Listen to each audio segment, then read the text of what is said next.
Hello again, I'm John Terzak, and this lesson is one of my favorite things to eat, which is black-eyed pea ragout, as I refer to it as.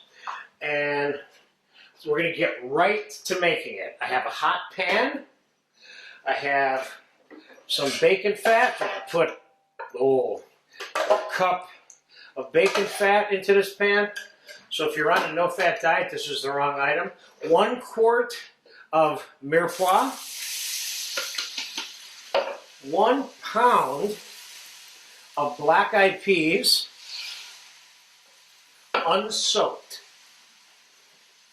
I would say about a tablespoon of dried leaf thyme, some fresh black pepper. Let's go with about a half a cup of fresh chopped garlic. Sounds like a lot, but it's not. Not for this dish. Remember, these beans are going to expand. This pan is going to be full when we're done with it, okay?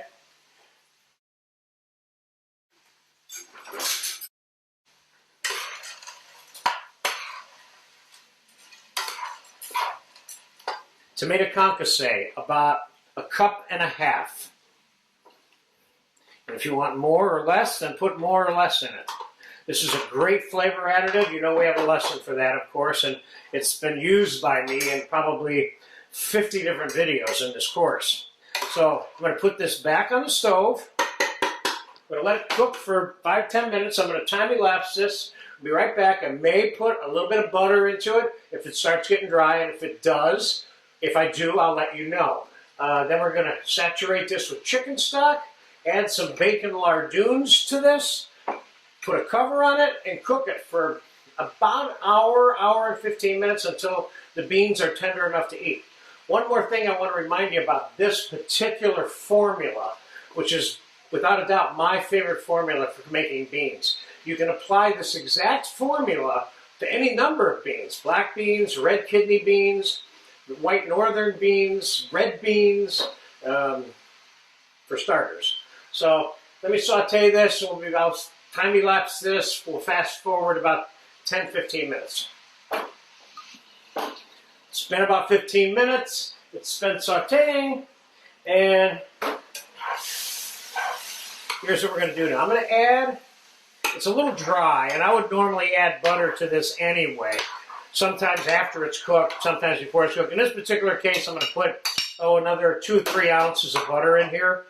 And I'm going to put about, let me see, I'm going to put about a cup and a half good bacon lardoons in there. We'll get that mixed up, and now we're going to cover this with chicken stock. How much chicken stock? We're going to put in less than we think we're ultimately going to need. And then as this cooks, we're going to check on it, keep checking on it, and if it gets dry, but the beans aren't cooked yet, we'll add a little more chicken stock to it. You can already tell that this is going to be good by looking at it right now. So let's get it on the stove, let it simmering. I'm going to cover it up.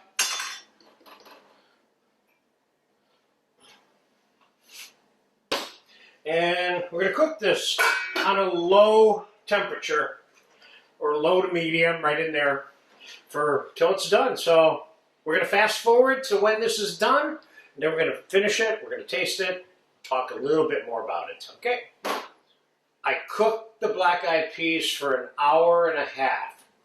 Now, of course, if I soak those beans or any other beans that I decided to use for that dish, I'd cut the cooking time in half on top of the stove. So that's up to you. There's no rule that says you have to soak your beans. I would take exception to things like Great Northern white beans because they take so long to cook if you don't soak them. You even have to soak them for 15 hours, not 5 hours, you know.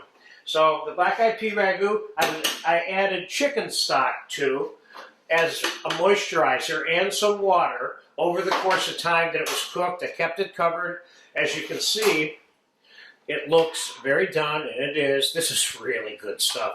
Again, now we're serving this as it's a cross between a starch and a vegetable. You serve this alongside other main dish foods. So, is this a great family style item? Yes, it is. Could I put a scoop of garlic butter on the top of this with some chopped parsley before I serve it? I could. This has got family style written all over it. And I will take the liberty of putting some butter on top of it and some chopped parsley. This ragout does not need anything. Again, this is a simple way of making a bean ragout, and you can apply this formula to any number of beans. You get a chance to try this, I guarantee you will like it. And of course, if I thin this out with enough chicken stock, I would have black-eyed pea chowder soup. So this is, I suppose if you were in the black bean puree thinking process, you could make black-eyed pea puree as a tortilla chip dip also. You know, this is a very versatile preparation. I hope you get a chance to enjoy it sometime. It's definitely one of my favorites.